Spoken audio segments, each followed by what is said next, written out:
Hello, assalamu alaikum. وعليكم السلام ورحمة الله. Akkam nagaadhaa jirta? نجا جل الحمد لله كم نبا. Nagaa galata rabbiitirraa banne miti. ما نجا حالنا كلنا ستتلالن كبو.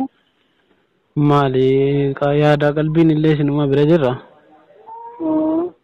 Wallahi sinuma bira jirra ta'u malee si bilbiluun na belugaa dhiifama. Rakkoon hin jiru. Kan Ramadaan kun akkam sin qabe.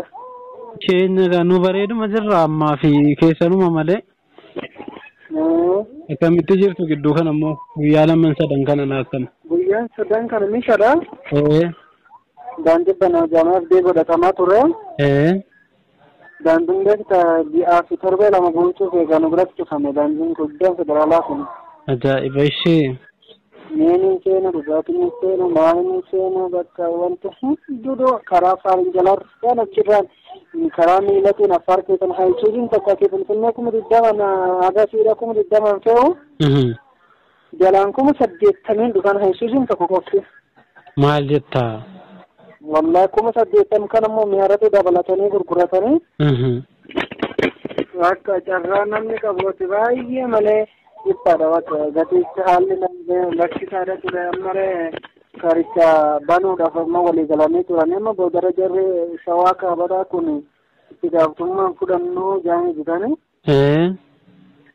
bakka amma daandichiree waan karaa banamuudhaan qaburee kanumatu nu yaachisu malee lolli inni sun dhaabbatee jira.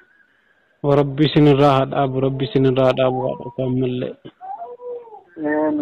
Rabbiin gaa'ima godhaa rabbiin furmaataa fidu malee amma isaan furmaata argatuun jarri shawaa kaabaa kana keessatti humna godhatteerti. Jalqaba mootummaan dadhaheetti isaan miidhee miidhu baqatanii darban bakka opereeshinii cammaa warra hojii gaarii hojjetu keessatti hojjetu karaa gujjaamatti dabarsee. Bakka sanyaatti jarri akka haaraatti jarri keessatti guutee bakka amma jarri humna ajaa'ibaa godhattee. Bakka haala baay'ee bakki tarboo daandiimtu bane meeshaan dhugaatii nyaataa isheen fi malee bari karaan imalamoo yaadamu karaa. Amma soo karaa amma gargaarsumti akkamitti dhufu akka danda'udha wanti baay'ee nama yaaddessu daandiin cufaadha. Gargaarsi asiin dhufuun nama yaadamu bara amma keellaa bakka lama qabanii shaaroobii kana gammachaanu. Keellaa qabanii kanaan karaa kana dhufuun hin danda'amu kana mootummaan opereeshinatti gaggeessee yoo daandii irra jara marse malee. Akka bakki itti marsuu hin dandeenye akkamitti itti marsuu hin dandeenye gaara keessa kadhattee bakka makkalakaan qubatuu hin dandeenye magaalaan hin jirre kana keessa teessee. Akka haalli jiru baay'ee rakkisaadha. Oo karaa Affaar jalarraan dhufame malee. Yookaan immoo achirraan jalaa karaa Affaar keessarraan karaa Baatii karaa Kombolchaa dhufee Kombolcharraan Kamisee as dhufee Kamiseerraan makalaakiyaan haala mijeessee akkuma warra gaggeessitoota kana gaggeessu kanatti yeroo qabaatan karaa dura as dhufee saraaleen gurguddaa kanaan gaararratti haree jarri yoo jiraatin dhukaastee jiraatu baattiin callisti. Yookaan akka jarri callistu godhaniitu callisaniitu akkasitti dhukaasanii bira darbaniitu karaa mijeessanii asumatti fidan malee. Yoo yaadamu karaan. Nageenyi irratti dhabamee bakka namni itti miidhame. Waaqa ganda baalchitii tokko. Lammaffaan kollaa ishee. Sadaffaan karaa batteeti. Arfaffaan karaa sanbateetiin allaala yookaan allaala gubbaa waachuu yookaan iskiyyoo gubbaa waachuu kan jedhamu.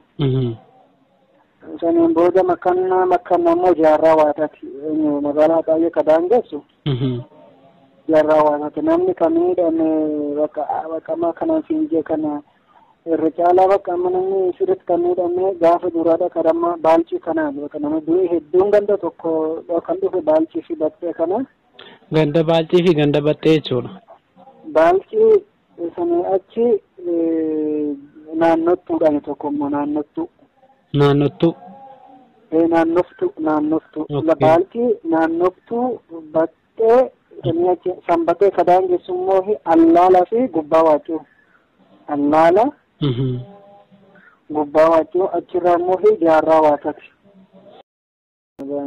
Baay'ee gara nama nyaata dhugaa. Rabbi isiniif haa birmatu.